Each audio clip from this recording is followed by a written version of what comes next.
Usa ka panahon niya na, gipapahawa ni Jesus ang yawa nga amang. Ug sa nakagula na ang yawa, nakasulti ang taong amang ug nahibulong ang mga tao. Apan pipila kanila miingon, Si Beelzebul nga pangulo sa mga yawa, mo'y naghatag kaniyag gahom sa pagpapahawa kanila. dihay uban nga buot mo bitik kaniya, mao nga mihangyo sila kaniya sa paghimog usa ka milagro, aron pagpaila nga siya pinadala sa Dios.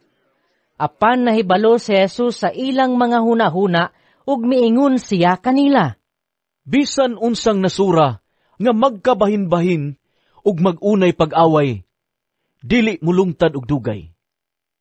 Ug ang banay nga mabahin-bahin, maungkag. Busa, kung diha usab sa gingharian ni Satanas, may mga pundok nga nagunay og away. Unsaon man paglungtad sa maong gingharian? Nag-ingon kamo, nga naghingilin ako sa mga yawa, tungod kay gihatagan ako ni Beelzebul ug gahom paghimo niini. Kung giingon ako niini paghingilin ang mga yawa, giunsa man di ay sa inyong mga sumusunod pagpapahawa kanila.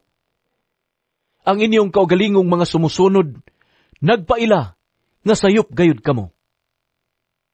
Ang tinuod mao, nga naghingilin ako sa mga yawa, pinaagis sa gahom sa Dios, ug nagpamatuod kini, nga miabot na ang paghari sa Dios, diha kaninyo. Kung ang usa ka tawo nga kusgan, ug sangkap sa tanang hinagiban, magbantay sa iyang balay, dili gayud kahilabtan ang iyang mga butang. Apan kung may mas kusgan pa nga musulong ug mubuntog sa maong tao, ang labing kusgan muilog sa tanang hinagiban, nga gisaligan niya tong tawhana, ug bahin-bahinon sa mas kusgan ang tinulis. Ang dili dapig kanako, batok gayud kanako.